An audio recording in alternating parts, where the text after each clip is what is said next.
Hello दोस्तों, आप लोग कैसे हैं। चलिए आज हम इंटर का आर्ट्स का भूगोल का मतलब ज्योग्राफी का हम मॉडल सेट पढ़ने जा रहे हैं और वीवीआई क्वेश्चन है जो कि 100% इसे लड़ने का चांसेस बनता है और जो भी क्वेश्चन कराएंगे वो वीवीआई क्वेश्चन है। तो चलिए शुरू करते हैं भूगोल का पहला सेट से। क्वेश्चन नंबर कह रहा है 1 नंबर कह रहा है कि निम्नलिखित में से कौन ऊर्जा का नवीकरणीय स्रोत है। तो देखिए नवीकरणीय स्रोत क्या होता है। नवीकरणीय स्रोत ऐसा ऊर्जा का स्रोत होता है जिसे एक बार यूज करने के बाद वो कभी भी समाप्त ना हो सके। अर्थात क्या है, जैसे सौर ऊर्जा हो गया, पवन ऊर्जा हो गया, ये भूतापीय ऊर्जा हो गया, ये सब कभी भी समाप्त नहीं होगा। इसलिए इसका आंसर कितना क्या हो जाएगा, सौर ऊर्जा हो जाएगा। हालांकि ये मैंने पहले ही टिक मार दिया हूँ 4-5 क्वेश्चन में, इसलिए इसका सौर ऊर्जा आंसर हो जाएगा। पेट्रोलियम एक दिन समाप्त हो जाएगा, कोयला एक दिन समाप्त हो जाएगा, प्राकृतिक गैस एक दिन समाप्त हो जाएगा, क्योंकि ये सब धरती के अंदर है और ये किसी न किसी लाखों करोड़ों वर्षों पहले ये भूकंप आने या प्रलय आने के बाद पेड़ पौधा या जीव जंतु जब धंस गए हैं तो जीव जंतु के धंसने से पेट्रोलियम और पेड़ पौधा को धंसने से कोयला बना है, उसी के अवसाद से प्राकृतिक गैस बना है। तो सभी धरती के अंदर एक दिन समाप्त हो जाएगा, इसलिए और नवीकरणीय ऊर्जा का स्रोत है। लेकिन सौर ऊर्जा जो सूर्य है ये कभी समाप्त होने वाली ऊर्जा नहीं है, इसलिए सौर ऊर्जा क्या हो जाएगा, नवीकरणीय ऊर्जा का स्रोत हो जाएगा। चलिए अगला नंबर क्वेश्चन देखते हैं। 2 नंबर कह रहा है कि बालाडीला प्रसिद्ध है। तो बालाडीला लौह अयस्क के लिए प्रसिद्ध है कि कोयला के लिए प्रसिद्ध है कि अभ्रक के लिए प्रसिद्ध है कि तांबा के लिए प्रसिद्ध है। लेकिन ये आंसर हो जाएगा लौह अयस्क के लिए प्रसिद्ध है। आंसर ही दिख रहा है, आप तो कहिए सर आंसर ही दिखा दे रहे हैं, लेकिन 4-5 क्वेश्चन के बाद आंसर नहीं दिखेगा, टेंशन मत लीजिए। कह रहा है 3 नंबर निम्न में से कौन दक्षिण भारत की नदी है। देखिए गंगा जो है, हुगली है और दामोदर है, ये सभी उत्तर भारत की नदियाँ हैं, लेकिन जो कृष्णा यही हमारा दक्षिण भारत का नदी है, क्योंकि ये जो है कर्नाटक, तमिलनाडु, आंध्र प्रदेश, केरला ये सब से होकर गुजरती हैं, इसलिए दक्षिण भारत की नदियाँ क्या हो जाएगा, कृष्णा हो जाएगा। चलिए आगे देखते हैं। भारत का मैनचेस्टर क्या है। तो भारत का मैनचेस्टर कानपुर है, लखनऊ है, इंदौर है, एक अहमदाबाद है। ये ऑप्शन नंबर सी हो जाएगा, अहमदाबाद सूती वस्त्र के लिए फेमस, इसलिए इसे मैनचेस्टर कहा जाता है, इसलिए ऑप्शन नंबर सी हो जाएगा। चलिए 5वां नंबर क्वेश्चन देखते हैं। कह रहे हैं भारत का सबसे बड़ा पतन क्या है। तो भारत का सबसे बड़ा पतन का मतलब क्या होता है, बंदरगाह होता है। मुंबई है, पारादीप है, हल्दिया है, चेन्नई है। तो मेरा आंसर क्या हो जाएगा, मुंबई होगा, क्योंकि भारत का सबसे बड़ा बंदरगाह अर्थात पतन मुंबई है। चलिए 6वां नंबर क्वेश्चन देखते हैं हम। निम्न पुस्तकों में कौन हम्बोल्ट द्वारा लिखित हैं। तो कह रहा है निम्न पुस्तकों में कौन हम्बोल्ट के द्वारा लिखित हैं। तो क्या ऑस्ट्रेलिया का भूगोल, कॉस्मस, जनसंख्या का भूगोल, इनमें से सभी नहीं, केवल कॉस्मस होगा। इसका आंसर क्या होगा, कॉस्मस होगा। आगे देखते हैं। 7 नंबर क्वेश्चन कहता है कि मसाई जनजाति संबंधित हैं ऑस्ट्रेलिया से, यूरोप से, अंटार्कटिका से, इनमें से कोई नहीं। तो क्या होगा आंसर, ना ऑस्ट्रेलिया होगा, ना यूरोप होगा, ना अंटार्कटिका होगा, इनमें से कोई आंसर होगा। क्यों कि इनमें से कोई आंसर होगा, क्योंकि ना यूरोप से होगा, ना ऑस्ट्रेलिया से होगा, ना अंटार्कटिका से होगा। चलिए आगे क्वेश्चन देखते हैं। भूगोल का जनक माना जाता है यूनान को, एशिया को, अफ्रीका को, इनमें से कोई नहीं। तो क्या आंसर होगा, भूगोल का जनक यूनान को माना जाता है। भूगोल का जनक किसको माना जाता है, यूनान को। क्यों, क्योंकि जितने भी ये थे लोग, केपलर हो गया या जितने भी थे लोग, मतलब ये सब यूनान के थे लोग, इसलिए भूगोल का जनक यूनान को माना जाता है। जैसे इराटोस्थेनीज को माना जाता है ना, इतिहास का जनक या भूगोल का जनक हो गया, ये सब कहाँ के थे लोग, यूनान के थे लोग। ठीक है, चलिए आगे देखते हैं। निम्नलिखित में से कौन एक महाद्वीप में जनसंख्या वृद्धि सर्वाधिक है। का एशिया में, अफ्रीका में, दक्षिण अमेरिका में कि उत्तरी अमेरिका में। आंसर हो जाएगा एशिया में, क्योंकि एशिया महादेश में सबसे अधिक क्या है, जनसंख्या है। कह रहा है कि निम्नलिखित में से कौन एक महाद्वीप में जनसंख्या वृद्धि सर्वाधिक है। तो क्या आंसर होगा, एशिया हो जाएगा। चलिए 10 नंबर क्वेश्चन देखते हैं। कह रहा है कि निम्नलिखित में किस देश का लिंगानुपात विश्व में सर्वाधिक है। निम्नलिखित में किस देश का लिंगानुपात विश्व में सर्वाधिक है।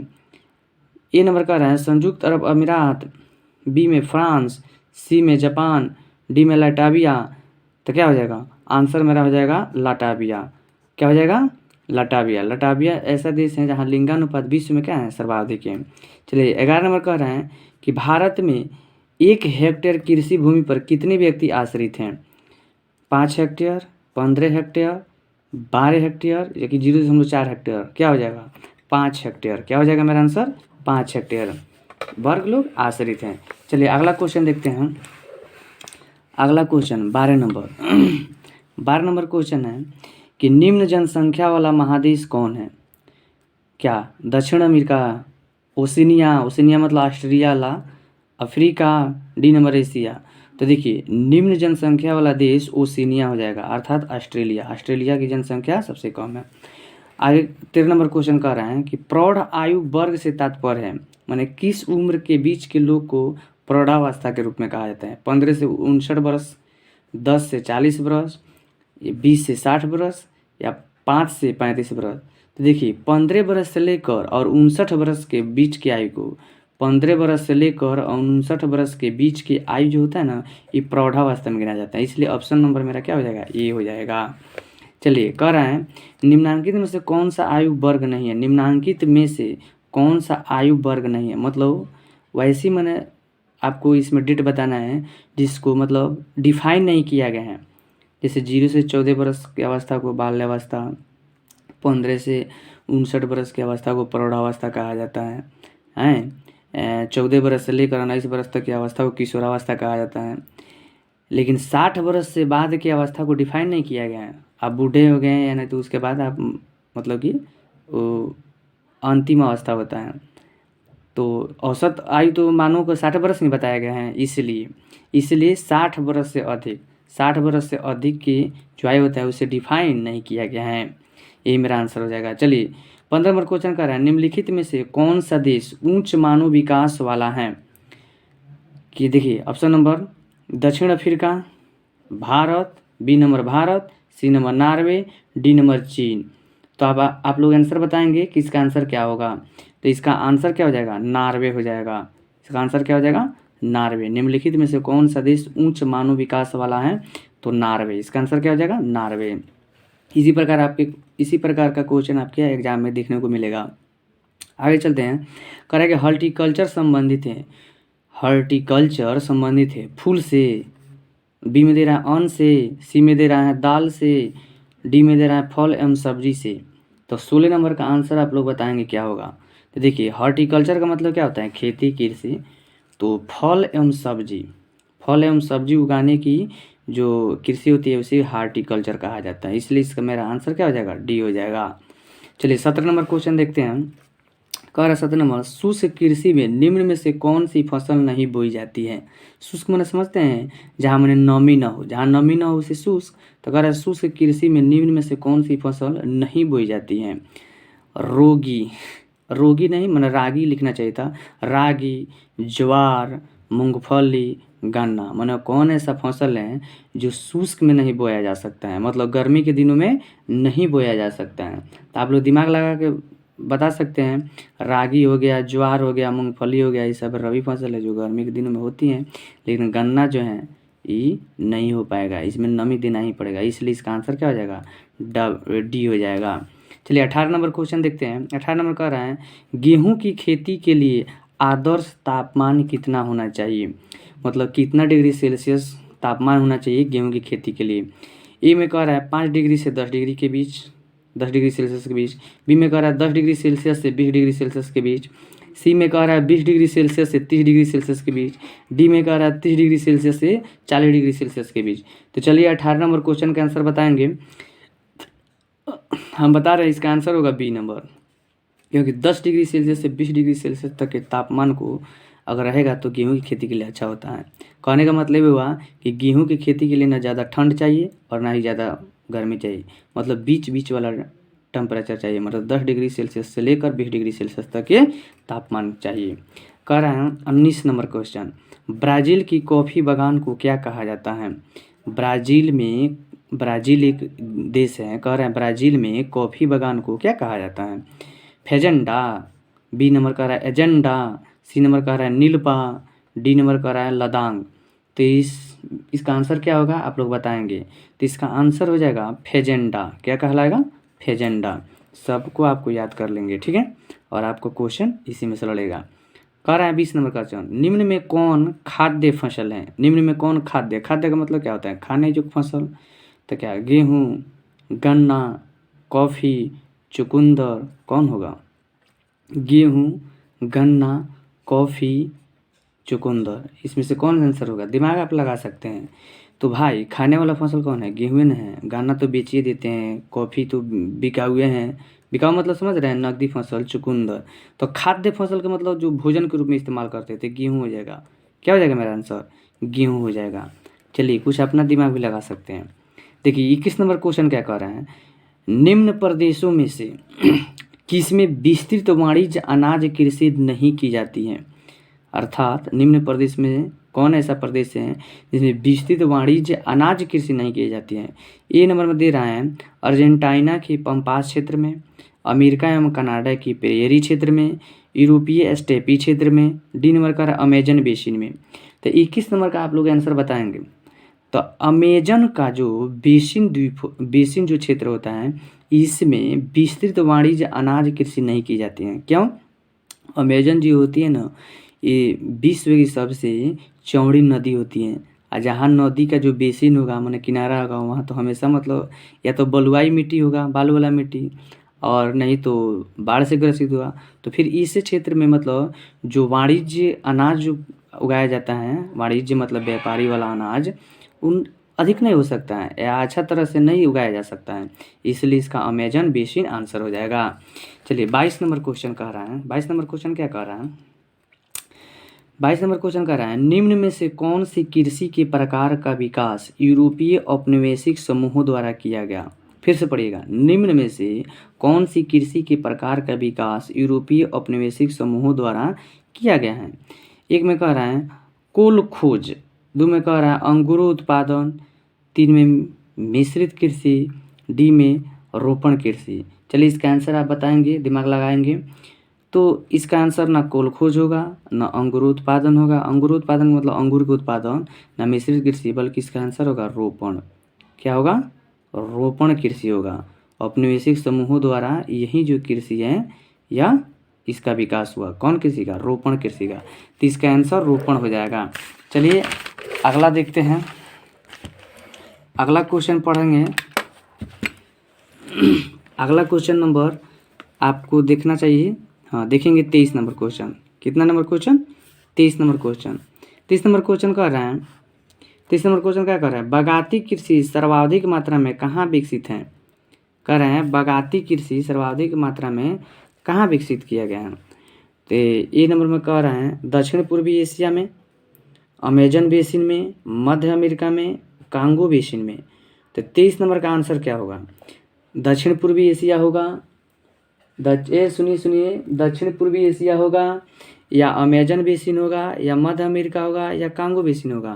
तो देखिए इसका आंसर होगा दक्षिण पूर्वी एशिया, दक्षिण पूर्वी एशिया, क्योंकि दक्षिण पूर्वी एशिया में बागाती कृषि का सर्वाधिक मात्रा में विकास हुआ है। ठीक है, चलिए आगे देखते हैं। कह रहे हैं 24 नंबर क्वेश्चन कि सर्वोत्तम किस्म का कोयला है। अरे भाई ये क्वेश्चन लाजवाब है। एंथ्रासाइट, बिटुमिनस, लिग्नाइट, पीट।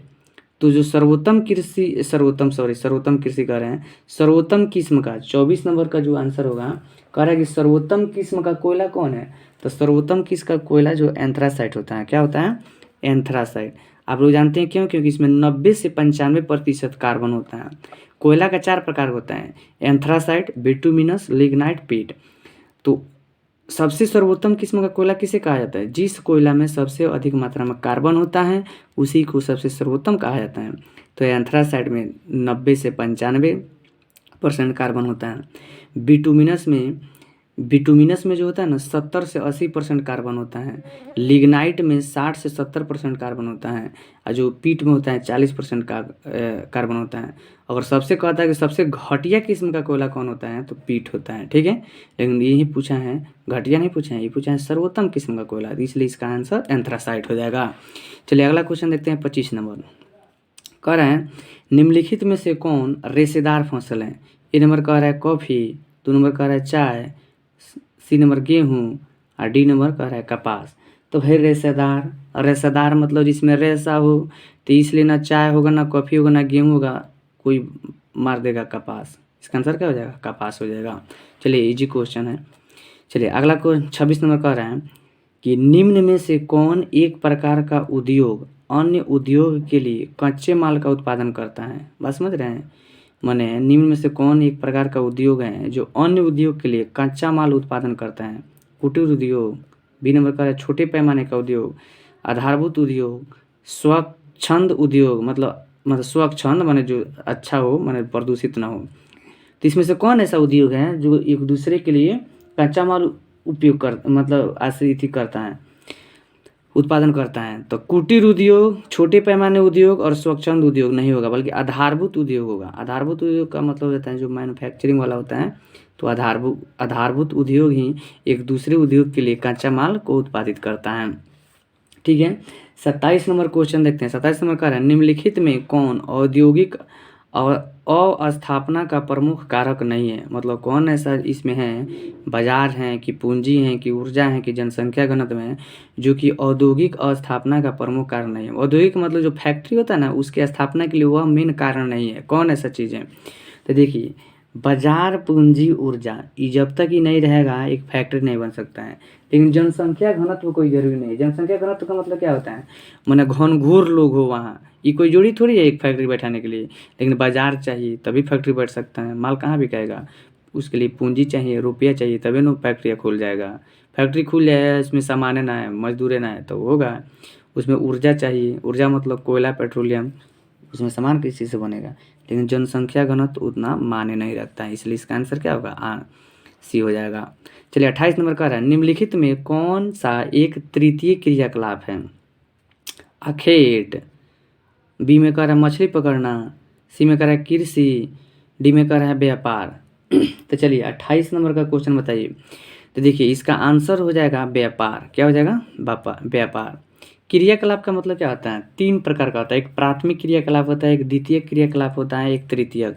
तो प्राथमिक क्रियाकलाप के अंतर्गत एक कृषि आ जाएगा, मछली पकड़ना आ जाएगा, अखेट आ जाएगा। ठीक है, द्वितीयक में क्या हो जाएगा, सड़क परिवहन आ जाएगा। तृतीयक में व्यापार आ जाता है, सर्विस आ जाता है। ठीक है, तो ये सब प्राथमिक क्षेत्र, द्वितीयक क्षेत्र और तृतीयक क्षेत्र होता है। चलिए 29 नंबर क्वेश्चन क्या है, शिक्षा कानून क्रियाकलाप है अभी किसके अंतर्गत आएगा, प्राथमिक क्रिया। अभी ना बताया 3 गो क्षेत्र होता है, प्राथमिक क्रिया क्षेत्र के अंतर्गत कि द्वितीय क्षेत्र के अंतर्गत कि तृतीय या चतुर्थक। चतुर्थक ऐसा ही दे दिया है, क्षेत्र तो 3 होता है। तो 29 नंबर का आंसर बताइए, 29 नंबर का आंसर बताइए। 29 नंबर का प्राथमिक, द्वितीयक, तृतीयक, चतुर्थक। देखिए अब कह रहे हैं शिक्षा कानून क्रियाकलाप। तो देखिए प्राथमिक तो कृषि आ जाता है,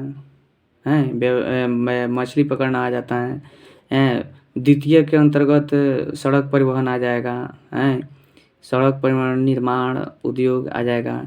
तृतीय के अंतर्गत व्यापार आ जाएगा, व्यापार से संबंधित चीज़ें आएंगे, सर्विस से चीज़ें आएंगे। तो ये शिक्षा, देखिए शिक्षा और कानून जो हैं इससे किससे संबंधित हो गया, ये तीनों क्षेत्र से अलग हटकर हो गया। तो ये क्या हो जाएगा, चतुर्थक में हो जाएगा। आप कहेंगे सर अभी तो आप बता रहे थे कि तीन क्षेत्र होता है, लेकिन तीन क्षेत्र होता है तो तीनों क्षेत्र में, तीनों में से तो कोई नहीं है, इसलिए चतुर्थी क्षेत्र मतलब कि चतुर्थक में इसको रख दिया जाएगा। ठीक है, लेकिन मेनली तीनों होता है, इतना समझ कर रखिए। ठीक है, इसका आंसर हो जाएगा चतुर्थक। ठीक है, देखिए यहाँ कह रहा है तृतीय क्रियाकलाप से संबंधित हैं व्यापार, परिवहन, संचार एवं सेवाएं, इनमें से सभी। ताप तो कहिएगा व्यापार बाबू हमार, परिवहन, संचार एवं सेवाएं, इनमें से सभी। ऑप्शन जो दिया है ना, आप कंफ्यूज नहीं होंगे। जो व्यापार है, परिवहन है और संचार एवं सेवाएं हैं, इनमें से सभी जो ऑप्शन होगा यही होगा तृतीयक में। ठीक है, क्योंकि तृतीय का मतलब माने जितना भी मतलब जिसमें इनकम बहुत ज़्यादा हो, बात समझ रहे हैं, मतलब जिससे देश का प्रगति हो, उस वहीं क्या आता है तृतीय में खास तौर पर। कह रहे हैं 31 नंबर क्वेश्चन, चलिए देखते हैं। कह रहा है ओपेक, ओपेक का फुल फॉर्म दे दिया, organisation of petroleum exporting countries का मुख्यालय कहाँ है। ओपेक का मुख्यालय कहाँ है, वियना, बी नंबर कह रहा है जकार्ता, सी नंबर कह रहा है हनोई, डी नंबर का रहा है जेनेवा। तो 31 नंबर जो है ना ओपेक का मुख्यालय पूछ रहा है, तो ना हनोई होगा, ना जेनेवा होगा, ना जकार्ता होगा। इसका आंसर क्या होगा, वियना होगा। क्या होगा, वियना होगा। चलिए आगे क्वेश्चन देखते हैं। 32 नंबर का रहा है वर्ल्ड वाइड वेब का आविष्कार कौन है। कौन है? कह रहे वर्ल्ड वाइड वेब, मतलब वर्ल्ड वाइड वेब का मतलब समझ रहे? WW नहीं बोलते हैं, WWW मतलब ट्रिपल W, तो वर्ल्ड वाइड वेब इसका फुल फॉर्म लिख दिया है कि वर्ल्ड वाइड वेब का आविष्कार कौन है? एक नंबर कह रहा था रेट टोमिलिनसन, बी में कह रहा है जॉन बार्जर, सी में कह रहा है टिम बर्नर्स-ली, डी में कह रहा है विंड सर्फ। इसका आंसर क्या होगा? तो 32 नंबर का आंसर ना आपको रेट टोमिलिनसन होगा, न जॉन बार्जर होगा, न विंड सर्फ होगा। आपका आंसर होगा Tim Berners Lee. Tim Berners Lee, world wide web के आविष्कारक टिम बर्नर्स-ली। ठीक है, चलिए 30 नंबर देखते हैं। 30 कह रहे हैं 33 नंबर, बिंग इंच पाइप लाइन के द्वारा परिवहन किया जाता है। क्वेश्चन बहुत इंपॉर्टेंट है। बिंग इंच पाइप लाइन के द्वारा परिवहन किया जाता है किसका? दूध का, तरल पेट्रोलियम गैस का, पेट्रोलियम का, जल का। इसका आंसर क्या होगा? 33 नंबर का आंसर दूध होगा कि तरल होगा या पेट्रोलियम होगा या जल होगा? तो इसका आंसर न दूध होगा, न तरल पेट्रोलियम गैस होगा, न LPG, न जल होगा, बल्कि इसका आंसर क्या होगा? पेट्रोलियम होगा। बिग इंच पाइप लाइन के द्वारा परिवहन किया जाता है किसका? पेट्रोलियम का किया जाता है। ठीक है, चलिए 34 नंबर क्वेश्चन का रहा है विश्व का व्यस्तम समुद्री मार्ग कौन सा है? मतलब वह कौन सा रास्ता है कहाँ समुद्र में इनकी बड़ी व्यस्त है? केप मार्ग, उत्तरी प्रशांत महासागरीय मार्ग, या उत्तरी अटलांटिक मार्ग, या दक्षिणी अटलांटिक मार्ग? तो 34 नंबर का आंसर आप लोग बताएंगे केप मार्ग होगा, उत्तरी प्रशांत महासागरीय मार्ग होगा, या दक्षिणी अटलांटिक मार्ग होगा, या उत्तरी अटलांटिक मार्ग होगा? तो इसका आंसर न केप मार्ग होगा, न उत्तरी प्रशांत महासागरीय मार्ग होगा, न दक्षिणी अटलांटिक मार्ग होगा, बल्कि इसका आंसर होगा उत्तरी अटलांटिक मार्ग। यह विश्व का व्यस्तम समुद्री मार्ग होता है। ठीक है, मतलब इसी रास्ते से सारे व्यापार अधिकतर होती है। चलिए 35 नंबर क्वेश्चन का रहा है संसार के अधिकांश महान पतन इस प्रकार वर्गीकृत किए गए हैं। किस प्रकार? नौसेना पतन के द्वारा, विस्तृत पतन के द्वारा, औद्योगिक पतन के द्वारा, तैल पतन के द्वारा। तो चलिए इसका आंसर बताएंगे 35 नंबर का।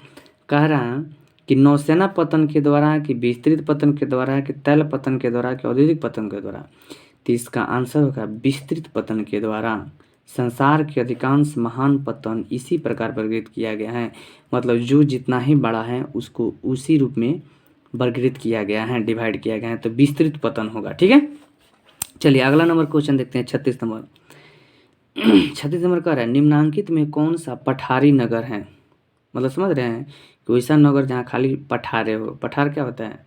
पठार होता है जो पहाड़ के रूप के रहेगा लेकिन उसमें कोर नहीं रहेगा, वो क्या लगेगा? पठार रहेगा। मतलब वो भी 600 मीटर से लेकर 1000 मीटर की ऊंचाई की भू मतलब भूमि के भाग की जो ऊंचाई होगा ना वो पठार होगा, सपाट होगा, सुइलार नहीं होगा। सुइलार समझ रहे हैं जिसमें शीर्ष ना होगा, शीर्ष आ जाएगा तो पर्वत पहाड़ हो जाएगा। पठार सपाट होता है। तो वही कह रहा है निम्न में कौन सा पठारी नगर है? Nagpur, Abu, Moscow, Philadelphia. तो 36 नंबर क्वेश्चन बहुत ईजी है। नागपुर का पठार सुने हैं ना, नागपुर के पठार बड़ी फेमस है, नागपुर का पठार, इसलिए इसका क्या आंसर हो जाएगा? नागपुर होगा। चलिए 37 नंबर क्वेश्चन देखते हैं। 37 नंबर कह रहा है 37 नंबर क्वेश्चन कह रहा है कि निम्नलिखित राज्यों में किसका 0 से 6 आयु वर्ग में लिंगानुपात निम्नतम है? समझ रहे हैं कि निम्नलिखित में से कौन ऐसा राज्य है ना जहाँ से 0 से लेकर 6 वर्ष तक की आयु में के वर्ग में लिंगानुपात क्या है? निम्न में। हरियाणा में, गुजरात में, पंजाब में, हिमाचल प्रदेश में। तब दिमाग लगाएंगे, ठीक है, कि हरियाणा होगा, कि पंजाब होगा, कि गुजरात होगा, हिमाचल प्रदेश होगा। देखिए इसका आंसर हम बता रहे हैं, इसका आंसर होगा हरियाणा। न पंजाब होगा, न गुजरात होगा, न हिमाचल प्रदेश होगा, बल्कि हरियाणा होगा। 0 से लेकर 6 वर्ष तक के आयु का जो वर्ग है ना लिंगानुपात, ये सबसे कम है। कहाँ हुआ? हरियाणा। इसका मतलब हुआ 0 से लेकर 6 वर्ष तक की उम्र के जो बच्चे हैं ना ये सबसे कम है। कहाँ जी? तो हरियाणा में। चलिए आगे देखते हैं 38 नंबर क्वेश्चन। कह रहा है कि 2011 के जनगणना के अनुसार भारत का लिंगानुपात क्या है? VVI question 950, 1930, 1943, 1960। तो ये VVI क्वेश्चन है, ये बहुत शानदार क्वेश्चन है। इसका आंसर हो जाएगा 943। ठीक है, 943। इसका मतलब हुआ कि 943/1000। ठीक है, अर्थात 1000 लड़की पर 943 को, मतलब 1000 पर गणना किया जाता है। ठीक है, 1000 पुरुषों पर 943 क्या है, महिलाएं हैं।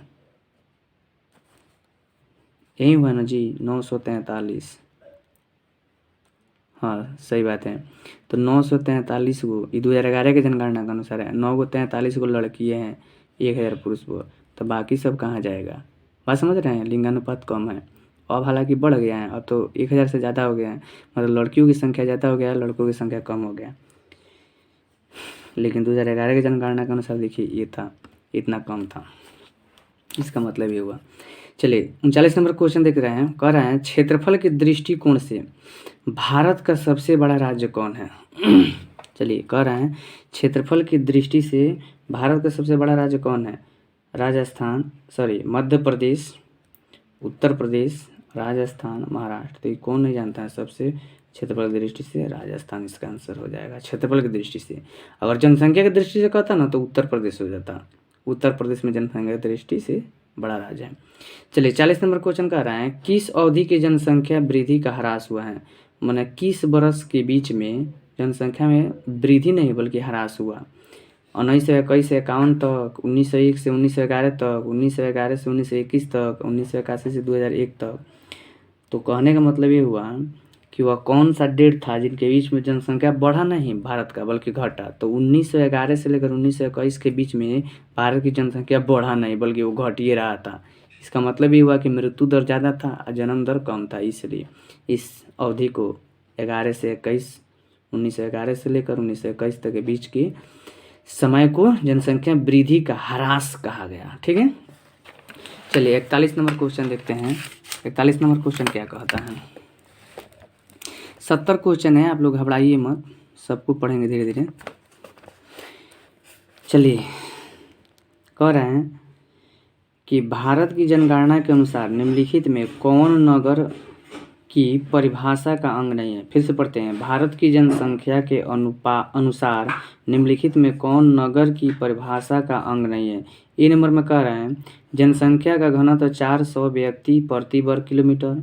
बी में कह रहे हैं नगर पालिका, निगम आदि का होना। सी नंबर में जनसंख्या आकार 5000 व्यक्ति से अधिक। डी में कह रहा है 75% से अधिक जनसंख्या का प्राथमिक क्षेत्र में संलग्न होना।